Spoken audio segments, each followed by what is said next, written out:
ஓம் சாந்தி. ஜனவரி 23, 2024. காலை முரளி பாப் தாதா, மதுபன். இனிமையான குழந்தைகளே, பாபா ஓர் இனிமையின் மலையாக இருப்பதனால் குழந்தைகளாகி நீங்களும் இனிமையான தந்தையையும் உங்களது ஆஸ்தியையும் நினைவு செய்து அதி இனிமையானவர் ஆக வேண்டும். கேள்வி: நீங்கள் எந்த வழிமுறையினால் உங்களையும் அத்துடன் உங்களுடையவை அனைத்தையும் பாதுகாப்பானதாக ஆக்குகின்றீர்கள்? பதில்: நீங்கள் கூறுகிறீர்கள், பாபா, வைக்கோலை போல் பெறுமதி அற்றதையே கொண்ட இந்த ஷரீரம் உட்பட என்னிடமுள்ள அனைத்தையும் நான் உங்களிடம் கொடுத்துவிட்டு எதிர்கால சத்தியுகத்திற்குரிய அனைத்தையும் உங்களிடமிருந்து பெறுவேன். எனவே இவ்வாறாக நீங்கள் பாதுகாக்கப்பட்டிருக்கிறீர்கள். நீங்கள் அனைத்தையும் பாபாவின் பாதுகாப்பில் வைத்திருக்கின்றீர்கள். இது சிவ் பாபாவின் பாதுகாப்பு வங்கியாகும். நீங்கள் பாபாவின் பாதுகாப்பில் இருந்து அமரத்துவமானவர்கள் ஆகின்றீர்கள். அத்துடன் மரணத்தையும் நீங்கள் வெற்றி கொள்கிறீர்கள். நீங்கள் சிவ் பாபாவிற்கு உரியவராக இருப்பதனால் பாதுகாக்கப்படுகின்றீர்கள். எவ்வாறாயினும் உயர்ந்ததோர் அந்தஸ்தை பெறுவதற்கு நீங்கள் முயற்சி செய்யவே வேண்டும். ஓம் சாந்தி. தந்தை குழந்தைகளாகி உங்களிடம் கேட்கின்றார், நீங்கள் அதி மேன்மையான மங்களகரமான உங்களது எதிர்கால முகத்தை பார்க்கின்றீர்களா? அதி மேன்மையான மங்களகரமான உங்களது ஆடையை நீங்கள் பார்க்கின்றீர்களா? நீங்கள் எதிர்காலத்தில் புதிய சத்யுகத்தில் லக்ஷ்மி நாராயணனின் வம்சத்திற்கு செல்வீர்கள் என்பதனை, அதாவது சந்தோஷ தாமத்திற்கு சென்று அதி மேன்மையானவர்கள் ஆகுவீர்கள் என்பதை புரிந்து கொள்கின்றீர்களா? மாணவர்கள் கற்கும் பொழுது தாங்கள் இன்னார் இன்னாராக ஆகுவோம் என்பது அவர்களது புத்தியில் இருக்கிறது. நீங்களும் கூட விஷ்ணுவின் வம்சத்திற்கு செல்வீர்கள் என்பதனை அறிவீர்கள். விஷ்ணுவின் இரட்டை வடிவம் லக்ஷ்மியும் நாராயணனும் ஆகும். இப்பொழுது உங்களது புத்தி அலௌகிகமானதாகும். இந்த விஷயங்கள் வேறு எவரது புத்தியிலும் சுழல்வதில்லை. இங்கே நீங்கள் உண்மையான தந்தையாகிய சிவ் பாபாவின் சகவாசத்தில் இருக்கின்றீர்கள் என்பதனை அறிவீர்கள். அதி மேலான தந்தையே உங்களுக்கு கற்பிக்கின்றார். அவர் அதி இனிமையானவர். நீங்கள் இனிமையிலும் இனிமையான அந்த தந்தையை பெருமளவு அன்புடன் நினைவு செய்ய வேண்டும். ஏனெனில் தந்தை கூறுகின்றார், குழந்தைகளே, என்னை நினைவு செய்வதன் மூலம் மாத்திரமே நீங்கள் அதி மேன்மையானவர்களாகவும் ஞான ரத்தினங்களை கிரகிப்பதன் மூலமாகவே உங்களது எதிர்கால 21 பிறவிகளுக்கு கோடீஸ்வரர்களாகவும் ஆகுவீர்கள். இது தந்தை உங்களுக்கு இந்த ஆசீர்வாதங்களை கொடுப்பதை போன்றதாகும். இனிமையிலும் இனிமையான மனவாட்டிகளும் இனிமையிலும் இனிமையான தகுதி வாய்ந்த குழந்தைகளும் இந்த ஆசீர்வாதங்களை பெறுகின்றனர். தந்தை இனிமையிலும் இனிமையான குழந்தைகளை காண்பதில் பூரிப்படைகின்றார். நீங்கள் அனைவரும் இந்நாடகத்தில் உங்களது சொந்த பாகங்களை நடிக்கின்றீர்கள் என்பதை குழந்தைகளாகிய நீங்கள் அறிவீர்கள். எல்லையற்ற தந்தையும் இந்த எல்லையற்ற நாடகத்தில் உங்கள் முன்னிலையில் தனிப்பட்ட முறையில் இருக்கின்ற தனது பாகத்தை நடிக்கின்றார். இனிமையான தந்தையின் இனிமையான குழந்தைகளாகிய உங்களால் இனிமையிலும் இனிமையான தந்தையை தனிப்பட்ட முறையில் பார்க்கக்கூடியதாக உள்ளது. ஆத்மாக்கள் ஷரீரத்தின் அங்கங்கள் மூலமாகவே ஒருவரை ஒருவர் பார்க்கின்றனர். நீங்கள் இனிமையான குழந்தைகள். குழந்தைகளாகிய உங்களை மிக இனிமையானவர்களாக ஆக்குவதற்காகவே தான் வந்திருக்கின்றேன் என்பதனை தந்தை அறிவார். இந்த லக்ஷ்மியும் நாராயணரும் அதி இனிமையானவர்கள். அவர்களது ராஜ்யமும் இனிமையானது.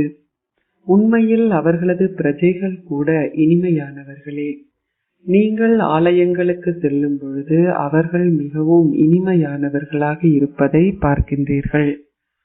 ஆலயம் திறக்கப்பட்ட உடனேயே நாங்கள் இனிமையான தேவர்களின் ஒரு நொடி தரிசனத்தை பெற்றுவிட வேண்டும் என நீங்கள் உணர்கின்றீர்கள். அவர்களின் ஒரு நொடி தரிசனத்தை பெறுபவர்கள் தாங்கள் இனிமையான சொர்க்கத்தின் அதிபதிகளாக இருந்ததை புரிந்து கொள்கிறார்கள். சிவனே அனைவரையும் விட மிக மிக இனிமையானவர் என்பதாலேயே பல மக்கள் சிவாலயங்களுக்கு செல்கின்றனர். மக்கள் இனிமையிலும் இனிமையான சிவபாபாவை பெருமளவில் புகழ்கின்றனர். குழந்தைகளாகிய நீங்களும் அதி இனிமையானவர்களாக ஆக வேண்டும்.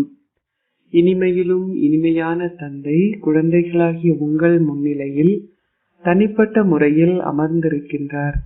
அவர் மறைமுகமானவர். வேறு எவராலுமே அவரை போன்று இனிமையானவராக இருக்க முடியாது. தந்தை ஓர் இனிமையின் மலை போன்று இருக்கின்றார். இனிமையான தந்தையே இந்த கசப்பான உலகிற்கு வந்து அதனை இனிமையாக்குகின்றார். இனிமையிலும் இனிமையான பாபா உங்களை அனைவரையும் விட அதி இனிமையானவர்களாக ஆக்குகின்றார் என்பதனை குழந்தைகளாகிய நீங்கள் அறிவீர்கள். அவர் தன்னை போன்றே எங்களையும் ஆக்குகின்றார். ஒருவர் எப்படி ஆனவராக இருந்தாலும் அவர் தன்னை போன்றே மற்றவர்களையும் ஆக்குவார். எனவே அத்தகைய இனிமையானவர்களாக ஆக வேண்டுமாயின் நீங்கள் இனிமையான தந்தையையும் இனிமையான ஆஸ்தியையும் நினைவு செய்ய வேண்டும். பாபா குழந்தைகளாகிய உங்களுக்கு மீண்டும் மீண்டும் கூறுகின்றார், குழந்தைகளே, உங்களை ஷரீரமற்றவர்களாக கருதி என்னை நினைவு செய்வீர்களாயின் இந்த நினைவின் மூலமாக உங்களது துன்பம் வேதனைகள் அனைத்தும் அகற்றப்படும் என நான் வாக்குறுதி அளிக்கின்றேன். அத்துடன் நீங்கள் சதா ஆரோக்கியமானவர்களாகவும் சதா செல்வந்தர்களாகவும் ஆகுவீர்கள். நீங்கள் அதி இனிமையானவர்கள் ஆகுவீர்கள். ஆத்மாக்களாகிய நீங்கள் இனிமையானவர்கள் ஆகும்போது இனிமையான ஷரீரத்தையும் பெறுவீர்கள். நீங்கள் அதி அன்பிற்கினிய தந்தையின் குழந்தைகள் என்ற போதையை குழந்தைகளாகி நீங்கள் கொண்டிருக்க வேண்டும். எனவே நீங்கள் பாபாவின் ஸ்ரீமத்தை பின்பற்ற வேண்டும். இனிமையிலும் அதி இனிமையான பாபா எங்களை மிக இனிமையானவர்களாக ஆக்குகின்றார். அதி அன்பிற்கினிய தந்தை கூறுகின்றார், உங்களது உதடுகள் மூலமாக எப்பொழுதும் ரத்தினங்களே வெளிப்பட வேண்டும். கசப்பான கற்கள் எதுவுமே உங்களது உதடுகளில் இருந்து வெளிவரக்கூடாது. நீங்கள் எந்த அளவிற்கு இனிமையானவர்கள் ஆகின்றீர்களோ அந்த அளவிற்கு அதிகமாக தந்தையின் பெயரை போற்றச் செய்வீர்கள். குழந்தைகளாகி நீங்கள் தந்தையை பின்பற்றும் பொழுது மற்ற அனைவரும் உங்களை பின்பற்றுவார்கள். பாபா உங்களது ஆசிரியரும் ஆவார். எனவே ஆசிரியர் குழந்தைகளாகி உங்களுக்கு நிச்சயமாக கற்பித்தல்களை கொடுப்பார். குழந்தைகளே, தினமும் உங்களது நினைவு அட்டவணையை வைத்திருங்கள். வியாபாரிகள் தினமும் இரவில் தங்களது கணக்குகளை சரி பார்க்கின்றனர். அதுபோன்றே நீங்களும் கூட தந்தையுடன் பெரியதோர் வியாபாரம் செய்கின்ற வியாபாரிகளே ஆவீர்கள். நீங்கள் எந்த அளவிற்கு தந்தையை நினைவு செய்கின்றீர்களோ அந்த அளவிற்கு எல்லையற்ற சந்தோஷத்தை தந்தையிடமிருந்து பெறுவீர்கள். நீங்கள் சத்தோ பிரதானம் ஆகுவீர்கள். தினமும் உங்களை சோதித்து பாருங்கள். நாரதருக்கு லக்ஷ்மியை திருமணம் செய்வதற்கான தகுதி இருக்கிறதா என பார்ப்பதற்கு அவரது முகத்தை கண்ணாடியில் பார்க்குமாறு அவரிடம் கூறப்பட்டதை போன்றே அவர்களை லக்ஷ்மி நாராயணனை போன்று ஆகுவதற்கான தகுதி உங்களிடம் இருக்கிறதா என்பதை நீங்களும் பார்க்க வேண்டும். அவ்வாறு இல்லை எனின் உங்களிடம் என்ன குறைபாடுகள் உள்ளன என்பதனை சோதித்து பாருங்கள். ஏனெனில் குழந்தைகளாகி நீங்கள் சம்பூர்ணமாக வேண்டும். தந்தை உங்களை சம்பூர்ணமானவர்களாக ஆக்குவதற்காகவே வந்திருக்கின்றார். எனவே உங்களால் உயர்ந்ததோர் அந்தஸ்தை பெற முடியாத வகையில் உங்களிடம் என்ன பலவீனங்கள் உள்ளன என்பதை நீங்கள் நேர்மையாக சோதித்து பார்க்க வேண்டும். தந்தை அந்த தீய ஆவிகளை விரட்டுவதற்கான வழிமுறைகளை தொடர்ந்தும் உங்களுக்கு காண்பிக்கின்றார். தந்தை இங்கிருந்தவாறு ஆத்மாக்கள் அனைவரையும் பார்க்கின்றார். அவர் சிலரது பலவீனங்களை பார்க்கும் பொழுது அவர்களது தடை அகற்றப்படுவதற்கான சக்தியை அவர்களுக்கு வழங்குகின்றார். நீங்கள் எந்த அளவிற்கு அதிகமாக தந்தைக்கு உதவி செய்து தொடர்ந்தும் அவரை புகழ்கின்றீர்களோ அந்த அளவிற்கு தீய ஆவிகள் உங்களை விட்டு நீங்குவதுடன் நீங்கள் மிகவும் சந்தோஷமாக இருப்பீர்கள். எனவே உங்களை முழுமையாக சோதித்து பாருங்கள். நாள் முழுவதும் எனது எண்ணங்கள், வார்த்தைகள் அல்லது செயல்கள் மூலமாக எவருக்காவது துன்பம் விளைவித்தேனா? நீங்கள் ஒரு பற்றற்ற பார்வையாளராக இருந்து உங்களது நடத்தையை சோதித்து பார்க்க வேண்டும். நீங்கள் மற்றவர்களது நடத்தையையும் பார்க்கலாம், ஆனால் அதற்கு முதலில் உங்களை நீங்கள் பார்க்க வேண்டும். நீங்கள் மற்றவர்களை பார்க்கும் பொழுது உங்களை பார்க்க மறந்து விடுகிறீர்கள். நீங்கள் ஒவ்வொருவரும் உங்களுக்கு சேவை செய்ய வேண்டும். சுய சேவை. மற்றவர்களுக்கு சேவை செய்வதென்றால் உங்களுக்கு சேவை செய்வதாகும். நீங்கள் சிவ் பாபாவின் சேவையை செய்யவில்லை. சிவ் பாபா கூட சேவைக்காகவே வந்திருக்கின்றார்.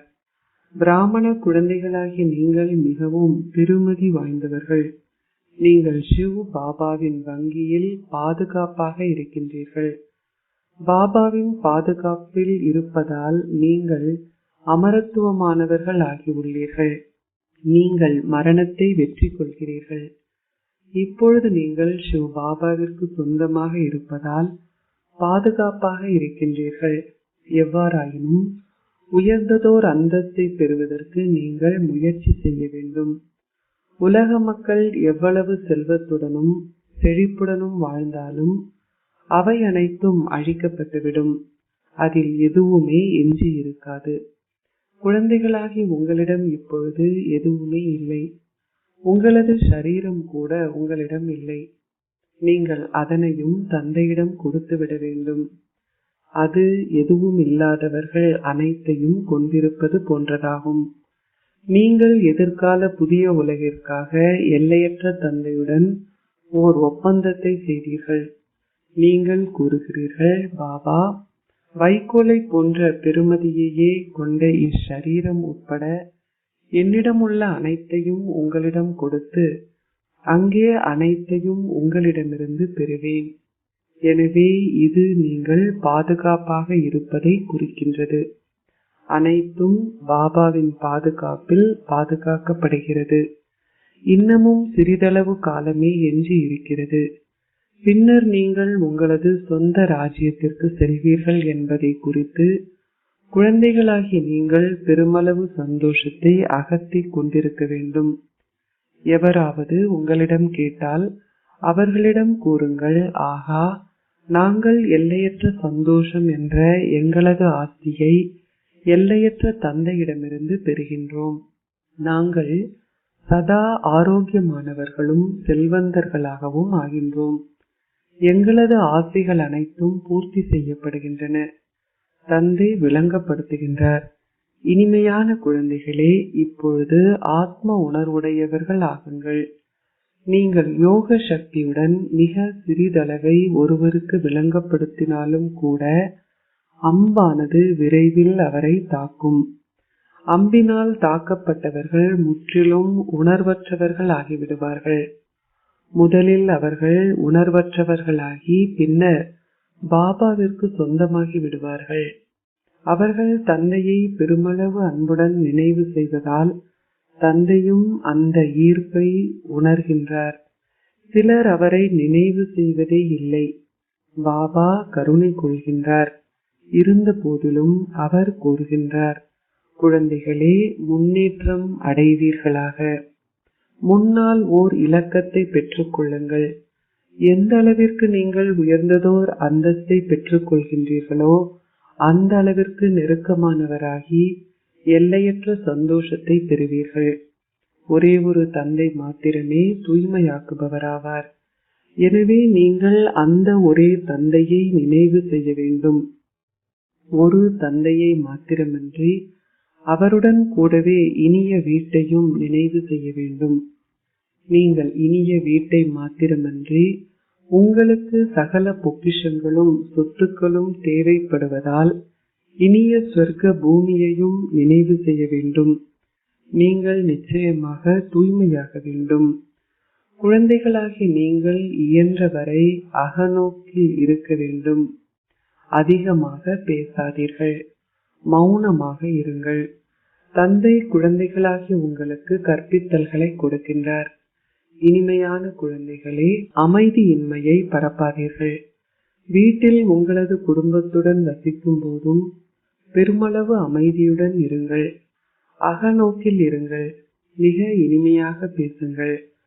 எவருக்கும் எந்த துன்பத்தையும் விளைவிக்காதீர்கள். கோபப்படாதீர்கள். உங்களிடம் கோபமென்ற தீய ஆவி இருந்தால் உங்களால் நினைவில் இருக்க முடியாது. தந்தை மிக இனிமையானவராக இருப்பதனால் அவர் குழந்தைகளாகிய உங்களுக்கும் விளங்கப்படுத்துகின்றார். உங்கள் புத்தியை தடுமாற விடாதீர்கள். புறநோக்கில் இருக்காதீர்கள். அகநோக்கில் இருங்கள். தந்தை மிக அழகானவரும் தூய்மையானவரும் ஆவார். அவர் குழந்தைகளாகிய உங்களையும் தன்னை போன்று தூய்மையானவர்கள் ஆக்குகின்றார். எந்த அளவிற்கு அதிகமாக நீங்கள் தந்தையை நினைவு செய்கின்றீர்களோ அந்த அளவிற்கு அழகானவர்கள் ஆகுவீர்கள். இப்பொழுதும் கூட மக்கள் தொடர்ந்தும் உயிரற்ற விக்கிரகங்களை பூஜிக்கின்ற அளவிற்கு தேவர்கள் மிக அழகானவர்களாக இருந்தனர். எனவே தந்தை கூறுகின்றார், குழந்தைகளே, நீங்கள் மீண்டும் ஒரு முறை அவ்வாறு அழகானவர்களாக ஆக வேண்டும். நீங்கள் இறுதியில் எந்த சரீரதாரியையோ அல்லது எந்த பொருளையோ நினைவு செய்யக்கூடாது. நினைவில் இருக்கும்போது தொடர்ச்சியாக அன்பு கண்ணீர் பெருகக்கூடிய அளவிற்கு தந்தையை பெருமளவு அன்புடன் நினைவு செய்யுங்கள். பாபா, ஓ இனிய பாபா, நான் உங்களிடமிருந்து அனைத்தையும் பெற்றுவிட்டேன். பாபா, நீங்கள் என்னை மிக அழகானவராக ஆக்குகின்றீர்கள். ஆத்மா அழகானவர் ஆகின்றார். தந்தை மிக மிக அழகானவராகவும் தூய்மையானவராகவும் இருப்பதால் நீங்களும் அதே போன்று தூய்மையாக வேண்டும். தந்தையை பெருமளவு அன்புடன் நினைவு செய்யுங்கள். பாபா, வேறு எவருமின்றி நீங்கள் மாத்திரமே என் முன்னிலையில் வர வேண்டும். தந்தையை போன்று அழகானவர் வேறு எவருமே இல்லை.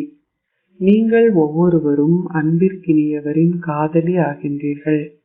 எனவே நீங்கள் அந்த அன்பிற்கினியவரை பெருமளவில் நினைவு செய்ய வேண்டும்.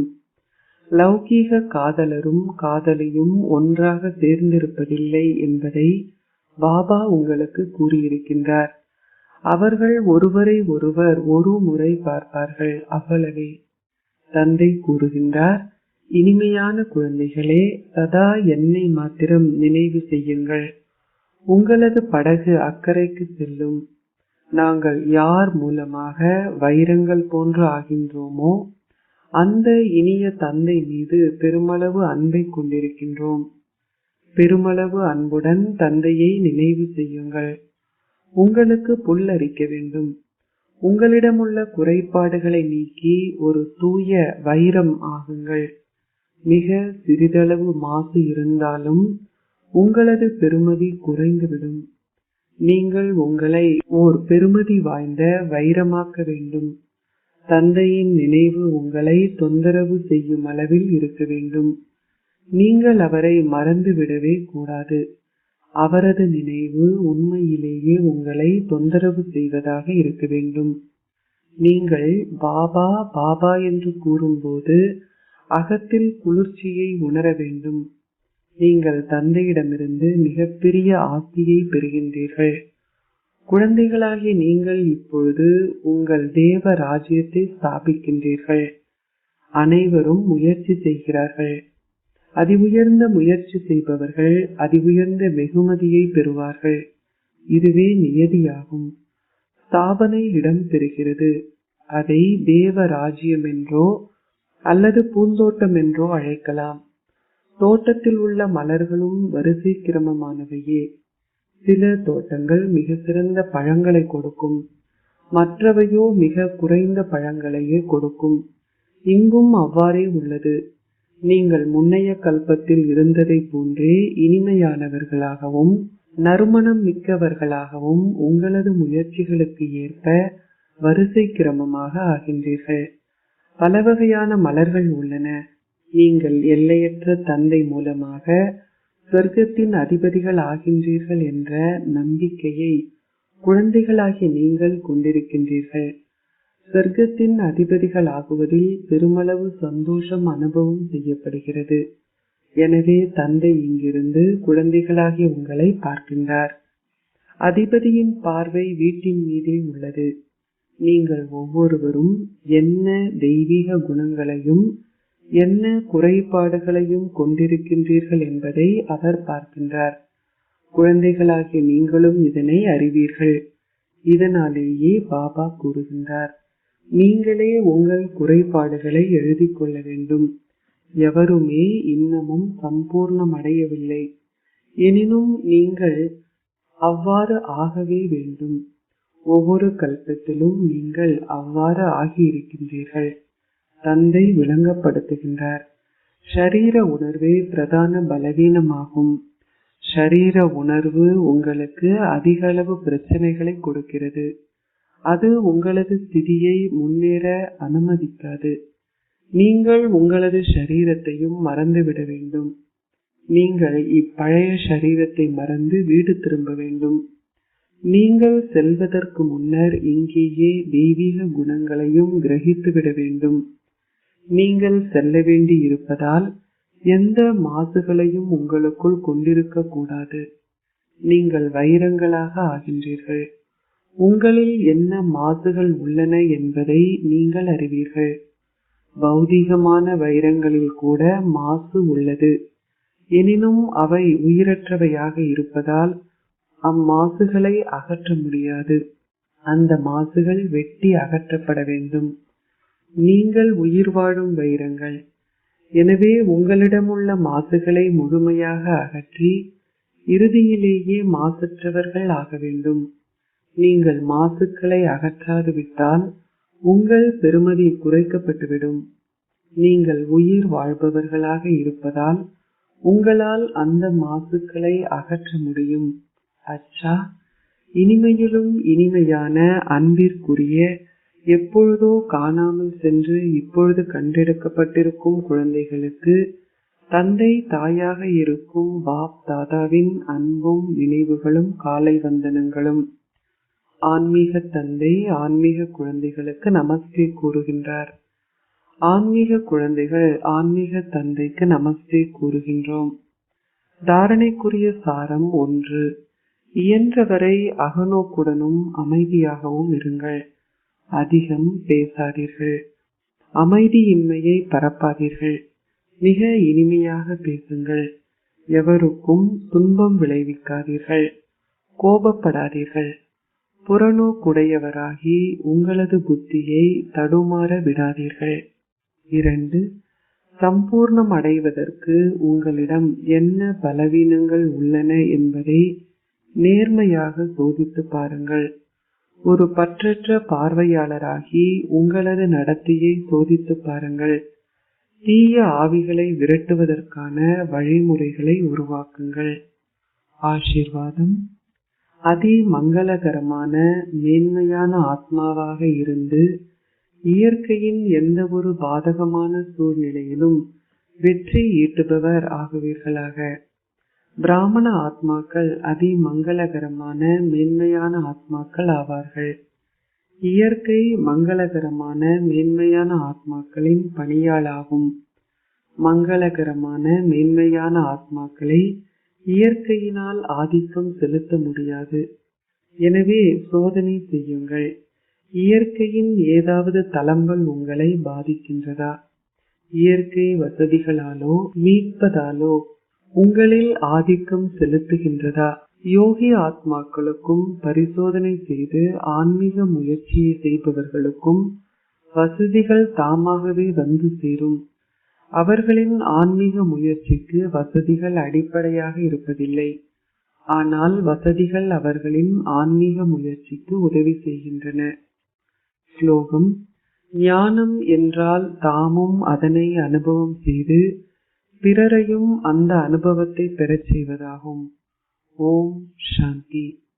அவ்யக்த மௌனத்தின் மூலம் ஒளியால் ஆன லேசான டபுள் லைட் தேவதை ஸ்திதியை அனுபவம் செய்யுங்கள். சதா உங்களை ஒளியாகவும் லேசாகவும் டபுள் லைட்டாக கருதி தொடர்ந்தும் சேவை செய்யுங்கள். நீங்கள் செய்யும் சேவையில் நீங்கள் எந்த அளவிற்கு லேசாக இருக்கின்றீர்களோ அந்த அளவிற்கு இலகுவாக உங்களால் பறக்க முடிவதுடன் பிறரையும் உங்களால் பறக்க செய்ய முடியும். சேவை செய்யும் போது ஒளியாகவும் லேசாகவும் இருப்பதுடன் நினைவில் நிலைத்திருப்பதுமே வெற்றிக்கு அடிப்படையாகும். எவ்வளவு சத்தமான அல்லது தமோகுணியான சூழல் இருப்பினும் மிக சிறந்த ஸ்திதியில் நிலைத்திருந்து மௌன சக்தியை பயன்படுத்தி அனைத்து வீணானவற்றையும் முடித்து விடுங்கள்.